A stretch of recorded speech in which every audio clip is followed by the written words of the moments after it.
The day after my grandson Arthur was born, my daughter-in-law handed me an eviction notice, stating my services were no longer required. She even mentioned the legitimate heir.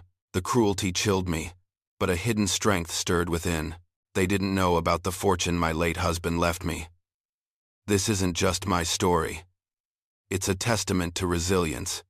Like, share, and tell me where you're listening from.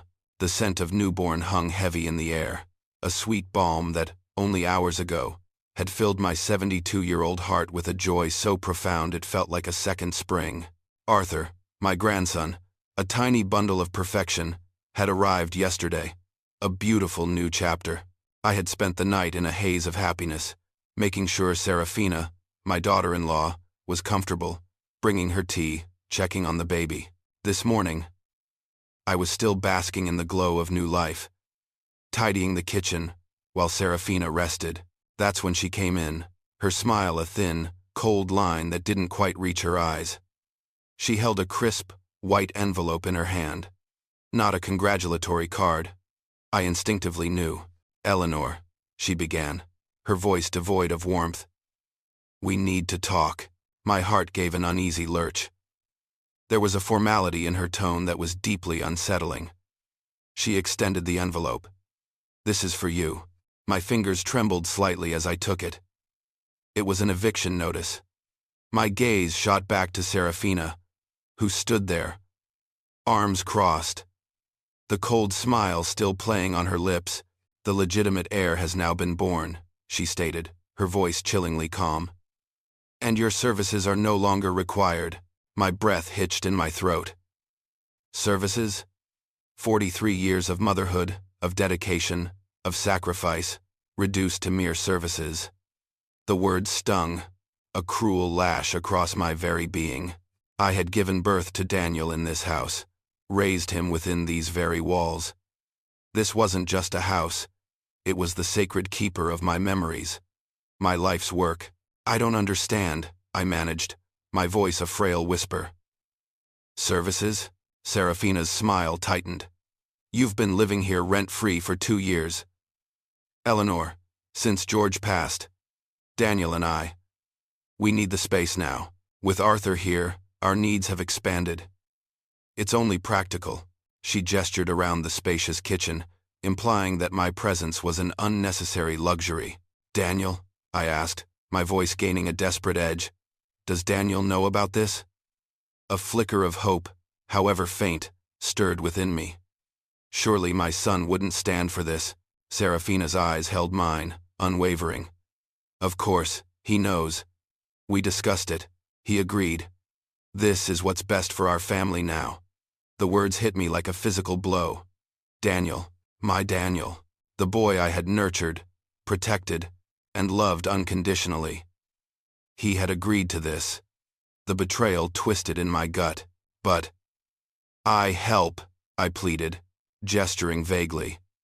"With the baby, with the cooking, the cleaning. I can contribute. I'm not a burden." I listed my contributions. A frantic defense of my worth. My place. Serafina cut me off with a dismissive wave of her hand. "Eleanor, you've been hovering, interfering. Honestly, it makes us feel like we're constantly under a microscope. It's difficult to feel like this is truly our home when you're always here, a permanent guest." Her words dripped with an accusation that left me reeling. Hovering? Interfering? My attempts to be useful, to be a grandmother, a mother, were seen as an intrusion.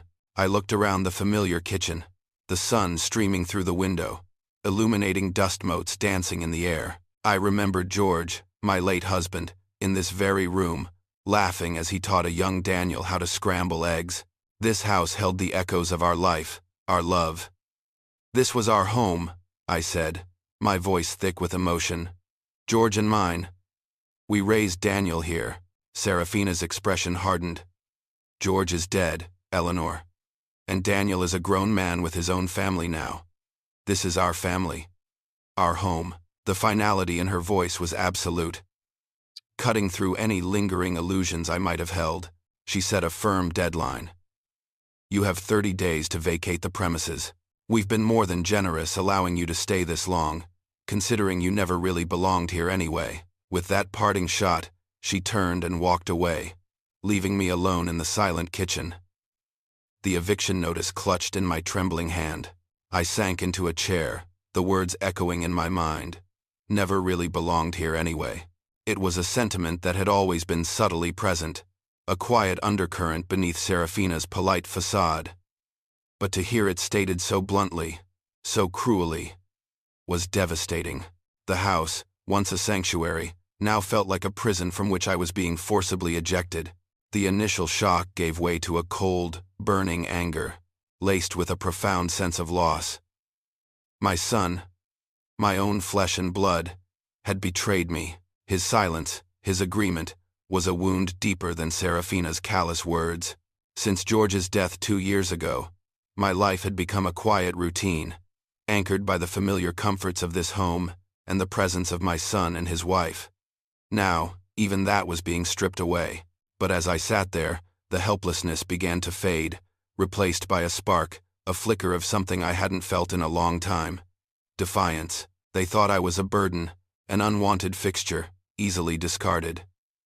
They thought I had nothing, but they were wrong. George, my dear, pragmatic George, had seen to that. Unknown to Serafina, or even Daniel, George had left me a substantial fortune, a safety deposit box, filled not with trinkets or sentimentality, but with bonds and certificates totaling a staggering $2 million. He had told me about it shortly before he passed, a quiet confession of his foresight, his love. "For your security, Eleanor," he'd whispered, his hand clasped tightly in mine. "And for Arthur's future, when the time comes." I had kept it a secret, a quiet safeguard, a contingency plan for a future I hadn't imagined would be so bleak. I hadn't needed it yet. Daniel had always provided, and I had simply wanted to protect Arthur's inheritance from any potential foolishness. But now, this secret, this hidden wealth, was no longer just about caution or Arthur's distant future. It was about reclaiming my dignity, my agency. It was about showing them that I was far from helpless. That afternoon, a stack of cardboard moving boxes appeared by the front door, a stark, undeniable symbol of Serafina's intent, a clear message that there would be no reprieve, no change of heart. I began to pack, slowly at first, then with a growing resolve. Each item I touched brought a flood of memories, of a life I had built with love and sacrifice. I remembered Daniel as a small boy, running through these halls, his laughter echoing. I remembered the old clothes I wore, postponing new purchases so Daniel could have the best. I remembered the agonizing decision to sell my grandmother's pearl necklace, a cherished heirloom, to cover Daniel's final year of university tuition when money was tight. I recalled the years George was ill, how I had taken on extra shifts, working multiple jobs to keep us afloat, all while caring for them both. I had believed I was teaching Daniel about the value of hard work, about the importance of family, about unwavering commitment. As I carefully folded a faded tablecloth, a realization dawned on me, heavy and sorrowful.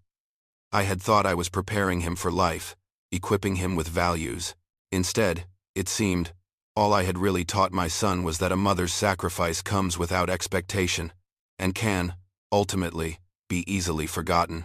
The $2 million George had left me was a secret I had guarded fiercely. When he passed, the grief that enveloped Daniel was immense, a heavy shroud that left him floundering.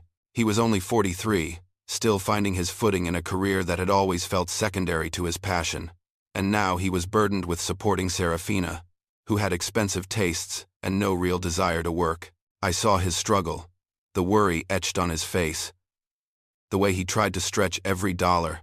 Revealing such a vast sum would have been irresponsible, I thought at the time. It could have changed him, perhaps even ruined him, making him dependent or reckless. George's intention was my security, and later, Arthur's future. It wasn't to solve Daniel's immediate financial woes, or to turn him into someone he wasn't.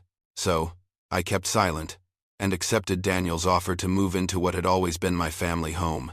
It was meant to be temporary, a bridge to a new, independent life for me once I had grieved and found my footing. But the transition never came.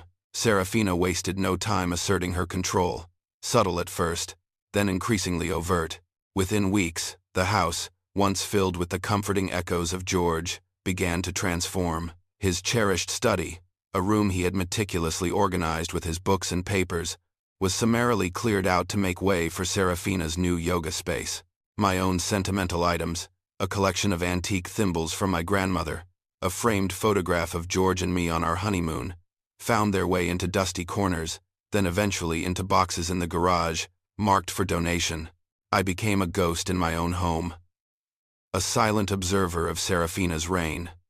She treated me not as a mother-in-law, but as live-in help, an unspoken expectation hanging in the air. Eleanor, would you mind running to the store for these few things? Or, the kitchen really needs a good scrub, don't you think? Daniel, caught between his desire to please Serafina and a lingering, if diminishing, sense of filial duty, would often make excuses for her. Mom, you know how Serafina is, he'd say with a shrug, avoiding my gaze. She's just very particular about her space. Her space. Not our space, not my space, but hers. It was a clear demarcation, a constant reminder that I was an intruder, a guest whose welcome had long worn thin. The irony was a bitter pill, feeling like a stranger in the very house where I had once cradled my son, taught him his first words, celebrated his birthdays. Then came the news of Serafina's pregnancy. A flicker of hope ignited within me. Surely a grandchild would soften her, would knit our family closer together. I embraced my role as caretaker with renewed purpose, believing that through service, I could earn my place, prove my worth.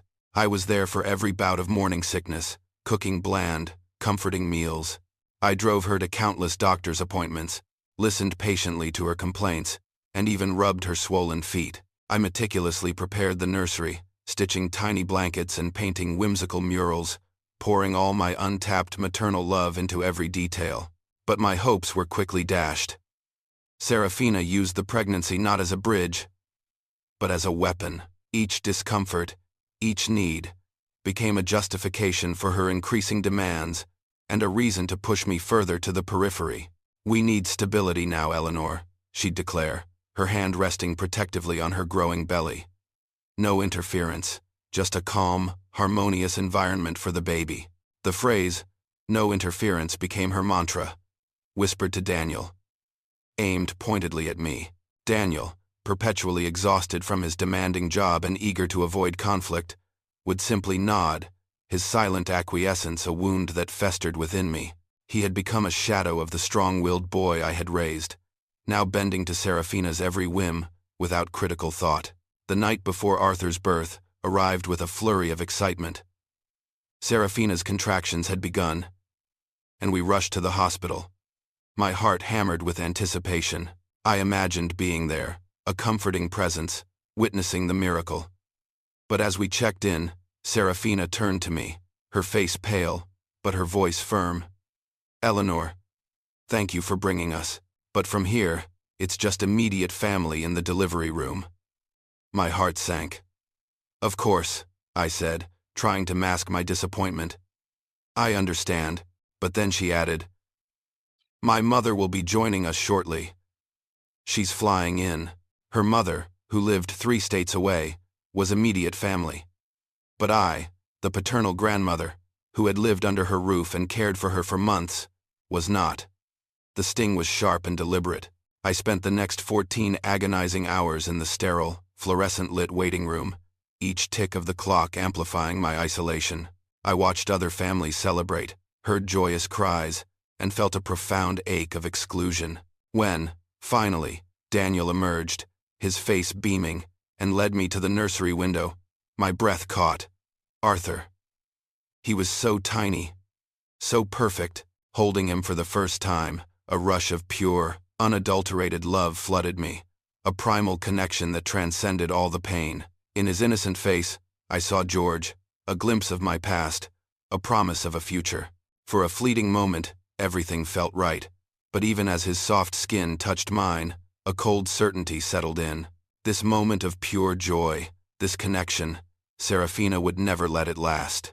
As I packed my boxes later that day, the pieces of Serafina's cruel puzzle finally clicked into place. The baby, sweet, innocent Arthur, was her ultimate trump card. He was her leverage, her strategic move to secure her position completely, to establish her undisputed reign over Daniel and this house, and to eliminate any perceived competition. My eviction wasn't just about space or preference. It was the final, calculated step in her plan to sever me from their lives.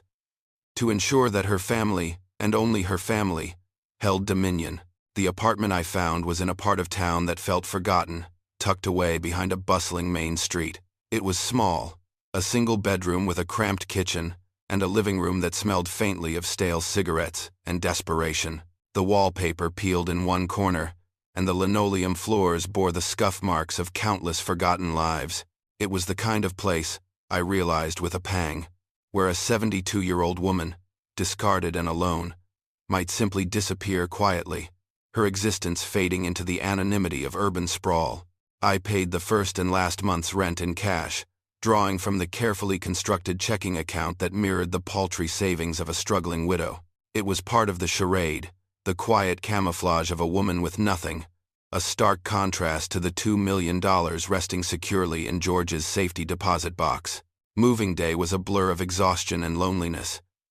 Daniel arrived late, his presence perfunctory, his gaze avoiding mine. He carried a few boxes, grunting with effort, then straightened up, wiping his brow. "Well, Mom," he said, forcing a smile that didn't quite reach his eyes. "This is a good step. You needed your independence, and we really need our space now." The words, meant to be reassuring, were a fresh stab of abandonment. "Of course," I replied, my voice thin. "I understand." My gaze settled on him, hoping to convey the ache in my heart. When can I see Arthur?" He shrugged, already halfway to the door. "Oh, maybe holidays. We'll figure something out. We're pretty busy with the baby." Serafina's adjusting. "It's a lot." His answer hung in the air, a vague, non-committal dismissal. "Maybe holidays." It was a polite way of saying infrequently, if at all. He waved a quick goodbye and was gone, leaving me amidst a chaotic sea of boxes. The silence of the empty apartment pressing in.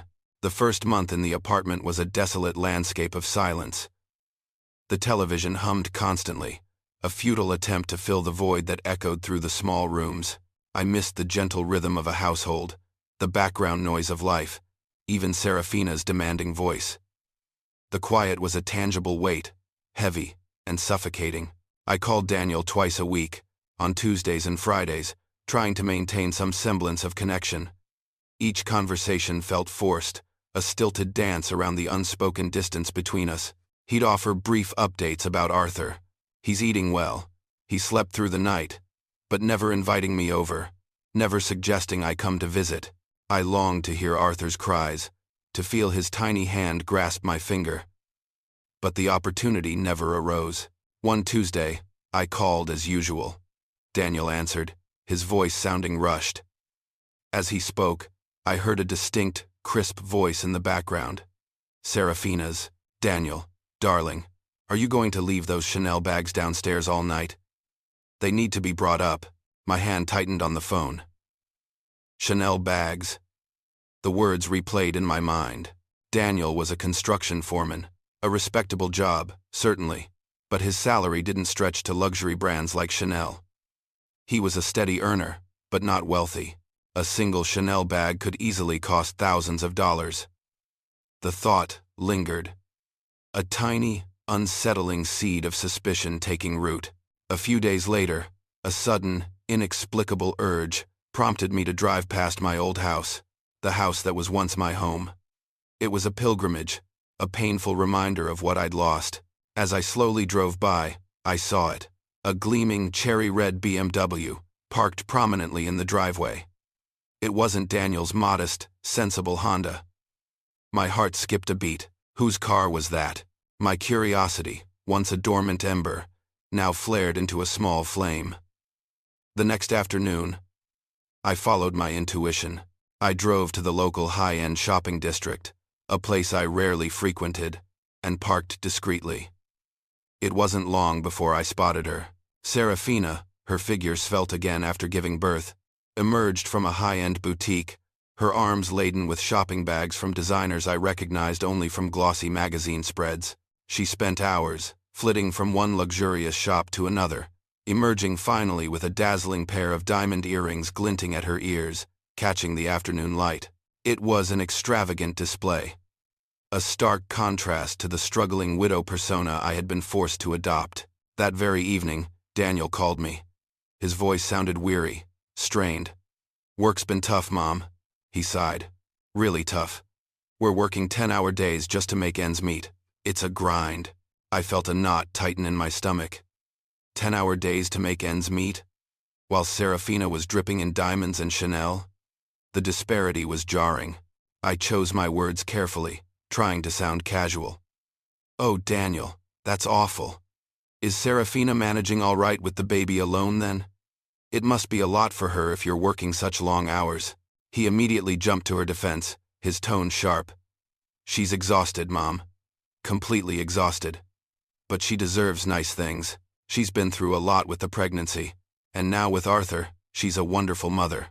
She deserves to treat herself." His loyalty, misplaced as it was absolute.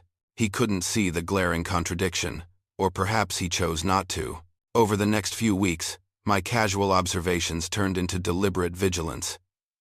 The red BMW became a regular fixture in their driveway. I saw Serafina on more than one occasion, dressed impeccably, with new accessories, a different designer bag each time. She would meet friends for lunch at upscale restaurants, her laughter carrying across the patio, the evidence mounted, painting a clear picture. Serafina was living a life of lavish excess, while Daniel was working himself into the ground, presumably to make ends meet. The pieces of a much larger, more troubling puzzle were slowly, painfully, coming together. The subtle sting of suspicion had been growing, a slow-burning ember in my heart, fueled by Serafina's lavish spending and Daniel's increasingly hollow excuses. But the final, devastating blow came on a crisp autumn afternoon, just as I was driving past their house. I saw Daniel's Honda parked in the driveway today, not the flashy red BMW. As I slowed, I heard voices, sharp and angry, spilling from an open window. It was Serafina, her voice pitched high in fury. "I don't care what your mother thinks, Daniel," she shrieked, her words cutting through the air. "She had her chance. She raised you. Now step aside. This is our life now, our family." I instinctively pulled my car over, my heart pounding in my chest. I couldn't move. I had to hear. Daniel's voice was softer, pleading. "She just wants to see Arthur, Serafina. She's his grandmother. She can see him when I say she can see him," Serafina retorted, her tone dripping with venom. "And not a moment before. She's not taking over my son the way she tried to take over you. She's a bitter old woman who can't accept her time is over, who wants to control everything." The words felt like physical blows, each one landing with brutal precision. Bitter old woman. Control everything. It was all I could do to breathe. Then came Daniel's response, a quiet, almost imperceptible sigh. But to me, it was a roar of betrayal. "Maybe you're right," he said. Those 3 words shattered something vital within me. My son, my own flesh and blood, agreeing with her, dismissing me, casting me aside as bitter, as controlling. The grief I had felt after George's death, the ache of being evicted, the loneliness in my small apartment, all of it paled in comparison to the searing pain of hearing my son concede to my complete and utter ostracization. It was as if he had taken a knife and twisted it directly into my heart. I wanted to cry, to scream, to lash out, but I simply sat there, numb, the world around me fading into a dull roar. That night, alone in my apartment, the silence was no longer merely lonely. It was a vast, echoing emptiness. The image of Daniel's bowed head, his quiet agreement, replayed relentlessly in my mind. For weeks, I had allowed myself to feel like a victim, a discarded mother, a pitiful old woman. But as the tears dried, a different feeling began to emerge, sharp and unyielding. It was the feeling of a woman who had once stood shoulder to shoulder with George, building a life, nurturing a family. It was the feeling of a mother who had sacrificed everything, from her youth to her treasured heirlooms, for her son's well-being. I wasn't a victim, I whispered into the quiet room. The words feeling foreign, yet true. I was a survivor.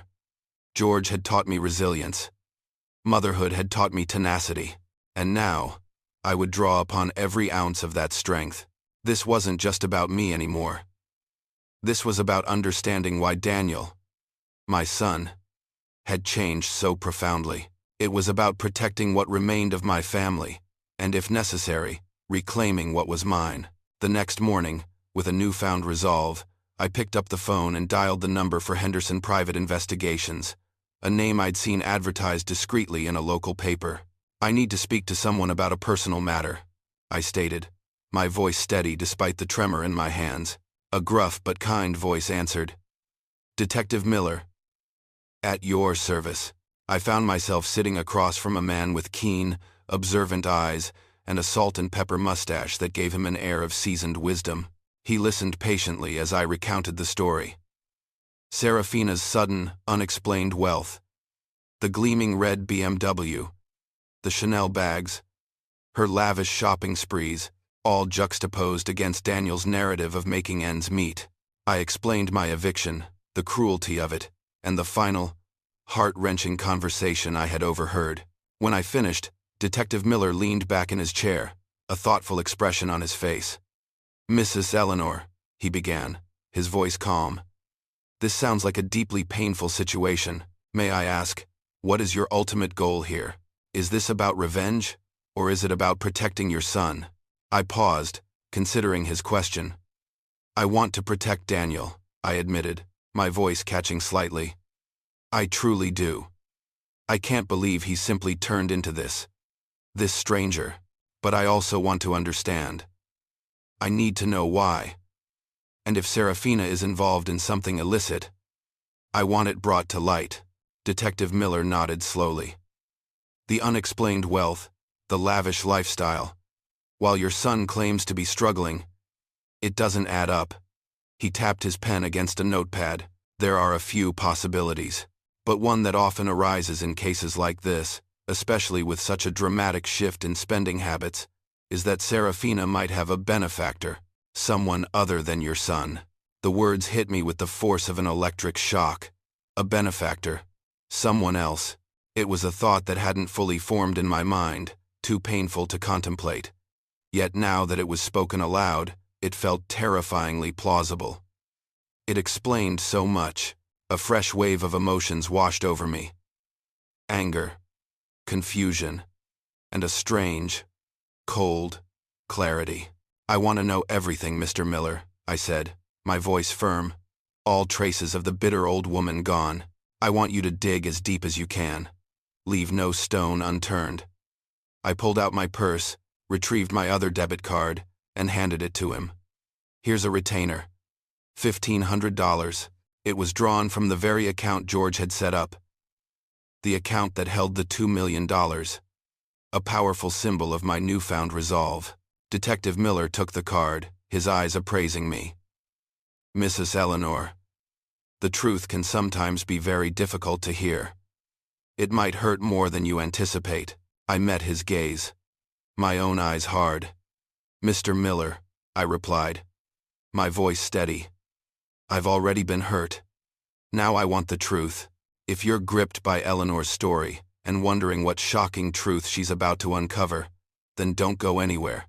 Make sure to like this video, share it with your friends, and subscribe to stay tuned for the thrilling conclusion. Let's find out what Detective Miller has discovered." 2 weeks later, my phone rang, startling me in the quiet of my apartment. It was Detective Miller. His voice was grave. "Mrs. Eleanor, I need to meet with you, urgently." My heart sank, a cold premonition gripping me. I knew, with a chilling certainty, that he had found something. We met at a small, unassuming cafe. The kind of place where conversations could easily be lost amidst the clatter of cups and hushed whispers. Detective Miller didn't waste any time with pleasantries. He laid a file on the table, its contents already screaming volumes. "Your daughter-in-law, Mrs. Eleanor," he stated, his voice flat, professional, "is having an affair." A wave of shock washed over me. Yet beneath it, a strange, grim recognition stirred. Not entirely surprised, I thought. The pieces of Serafina's unexplained wealth and dismissive attitude towards Daniel clicking into place. It was a bitter pill to swallow. But it answered so many questions. He slid a photograph across the table. It showed Serafina, her arm linked with a man, both of them laughing. A genuine, uninhibited joy radiating from her that I had never once witnessed during her marriage to Daniel. The man, Detective Miller explained, was Julian Thorne, a prominent and very wealthy car dealership owner in the city. He was also, significantly, married with 2 children. The hypocrisy of Serafina's behavior, after her accusations of my interference in their family, was galling. "The affair is just the tip of the iceberg, I'm afraid," Miller continued, his expression grim. "Our investigations suggest Serafina plans to leave Daniel. And she's not leaving empty-handed. She's aiming for a substantial settlement, using Arthur, your grandson, as leverage." My breath hitched. Arthur? The idea of my sweet, innocent grandson being used as a pawn in Serafina's cruel game sent a fresh wave of rage through me. Miller nodded. "She's been meticulously documenting Daniel's assets. Every account, every investment, believing he has hidden family money. She's convinced there's more to his finances than what she sees on paper." A bitter, ironic laugh escaped me. Hidden family money. Serafina was searching for a phantom fortune, completely unaware that the real family wealth, the $2 million George had left, was safely in my possession. The thought was a strange mixture of vindication and despair. "Beyond the financial," Miller went on, "Serafina is also actively building a narrative of Daniel being emotionally abusive. She's collecting emails, texts, even making recordings of arguments, all designed to paint him in a negative light. This is a common tactic to gain full custody of the child and to sway the court's sympathy in a divorce proceeding." "Daniel? Abusive?" I gasped, my voice rising in indignation. "That's preposterous. Daniel wouldn't hurt a fly. He's kind, gentle, almost too compliant. My son, the boy who had never raised his voice, who always sought to avoid conflict, being branded an abuser? It was an outrageous lie." "I understand your feelings, Mrs. Eleanor," Miller said, his gaze unwavering. "But these are the facts she's preparing to present. She's constructing a case, a very deliberate, calculated one. She's not just planning, she's already executed most of the groundwork." He then revealed the most devastating detail. "The divorce papers are already drawn up. She's just waiting for what she considers the right moment to serve them." The world tilted. Daniel was about to lose everything. His wife, his child, his home, his reputation, perhaps even his financial stability. He would be left with nothing but the wreckage of Serafina's deceit. A surge of desperation welled up within me. My son, my poor, blind son, was walking straight into a trap. Utterly unaware. "What do I do, Detective Miller?" I pleaded, my voice hoarse. "How do I stop this? How do I save him?" He considered me for a moment. "You could warn him, Mrs. Eleanor. Present him with this evidence." He gestured to the file. "But I must caution you. Men in love often do stupid things, especially when a child is involved. He might accuse you of fabricating evidence, of being bitter and interfering, just as she's painted you. He might even choose to believe her lies over your truth." His words echoed Serafina's exact accusations. The painful truth of it struck me. Daniel had already agreed that maybe she's right about me. The thought of Daniel rejecting me again, choosing Serafina's lies over my desperate attempt to save him, was a fear I couldn't bear. It would shatter what little hope I had left for our relationship, and it might also give Serafina the exact emotional abuse material she needed to complete her narrative. Then, a new idea sparked, a dangerous, thrilling thought that began to coalesce in my mind. A risky plan, but one that could, perhaps, turn the tables. What if Serafina didn't just walk into a trap, but built it herself? What if, I began, my voice gaining strength, we don't warn him? What if we let her show her true colors herself? What if we gave her enough rope to hang herself? Detective Miller looked at me, a flicker of surprise in his eyes. And how do you propose to do that, Mrs. Eleanor? A faint, determined smile touched my lips. I need to make a withdrawal from my bank account, Mr. Miller. A substantial one. We're going to give Serafina exactly what she wants, or at least, what she thinks she wants. And then, we're going to watch her fall. My plan began to unfold with the precision of a master chess player. The first step was to present myself as the struggling widow Serafina expected. I withdrew $5,000, not from George's secret fortune, but from a smaller, carefully cultivated checking account. Designed to reflect minimal savings, this would serve as a prop in my performance. Then, I made the call to Daniel. My voice was carefully crafted to sound thin, laced with a subtle hint of despair.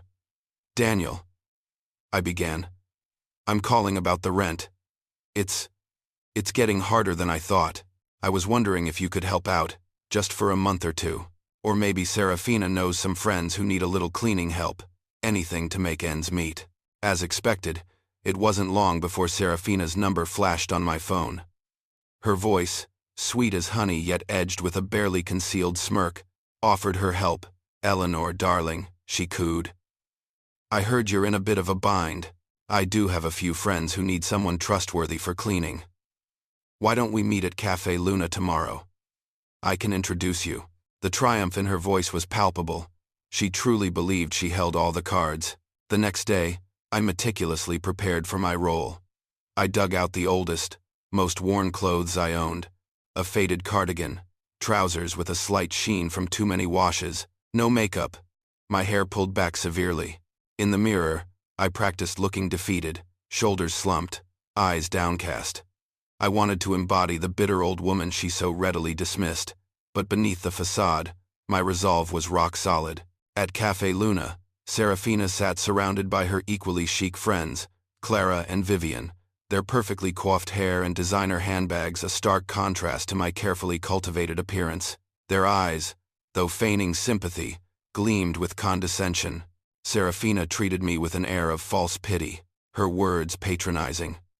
Eleanor, it's so good of you to consider this. My friend Clara here needs someone reliable for her mansion. It's a big job, but honest work. Then came the calculated insult.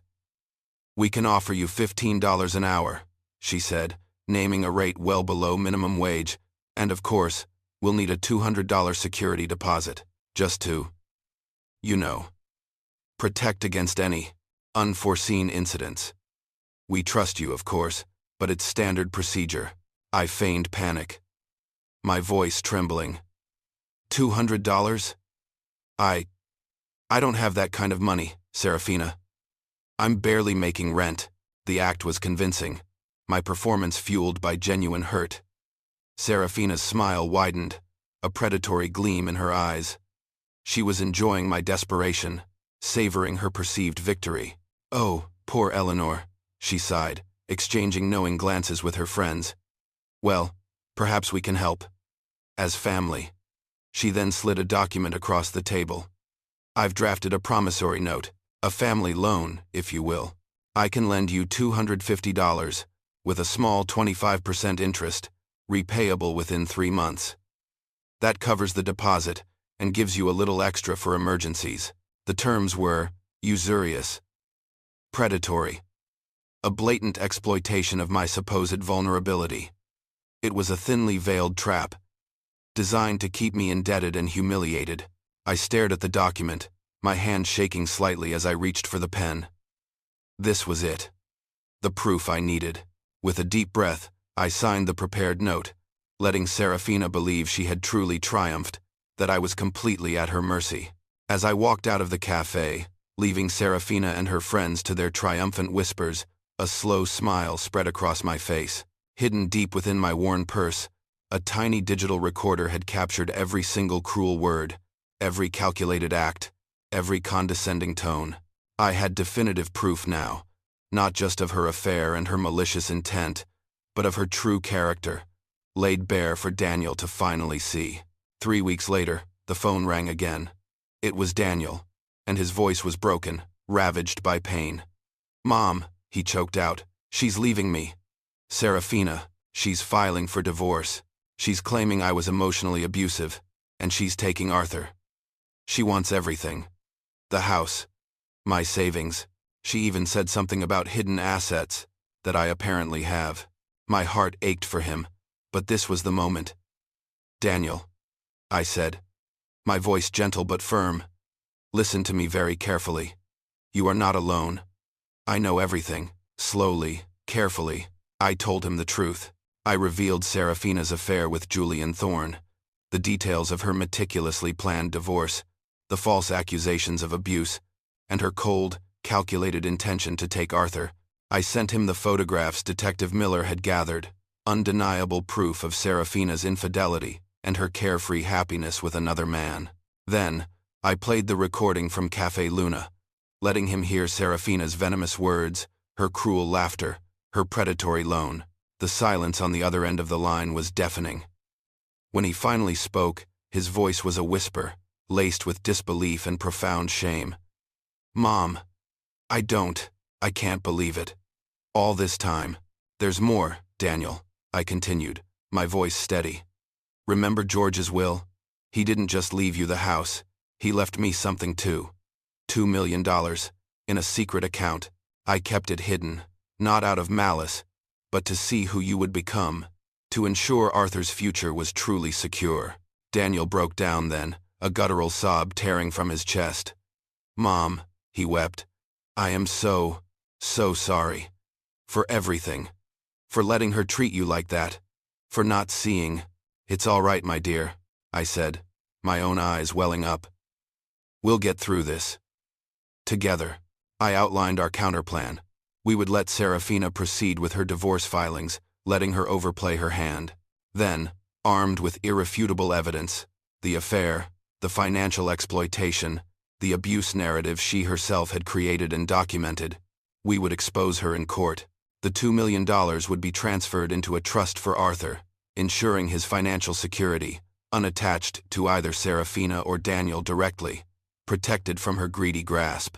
"And Daniel," I added, a new determination in my voice, "I am buying a new house, a beautiful one, with a guest room for you, and a proper nursery for Arthur, a place where family is truly welcome, where love is cherished, and where you will both always belong." 3 months later, the divorce was finalized, confronted with the mountain of evidence we had meticulously gathered.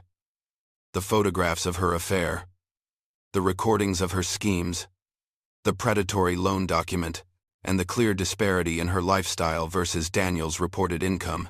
Serafina's carefully constructed narrative crumbled. To avoid a public trial that would have exposed her infidelity and manipulation, a scandal that would have ruined her reputation and potentially jeopardized Julian Thorne's marriage and business, she agreed to joint custody, foregoing any claim on Daniel's assets or the house. The house, once hers, now remained Daniel's. Julian Thorne, once her benefactor, quickly disappeared from her life, his reputation more valuable than his illicit affair. Today, I sit in the sun-drenched living room of my beautiful new home, a home filled with the scent of fresh flowers from a thank-you bouquet Daniel and Arthur sent. Daniel is thriving, free from Serafina's suffocating control, finding joy in his renewed relationship with his son. Arthur, a bright-eyed toddler, laughs as he plays with his toys in the nursery, a room filled with warmth and genuine love. Serafina's biggest mistake, I realized, was mistaking my kindness for weakness, my quiet nature for an absence of strength. She had underestimated the unwavering heart of a mother, the fierce loyalty of a grandmother, and the quiet resilience of a woman who had lost everything but herself. I had reclaimed my dignity, my family, and ensured that Arthur would grow up knowing what true love, true strength, and true belonging felt like.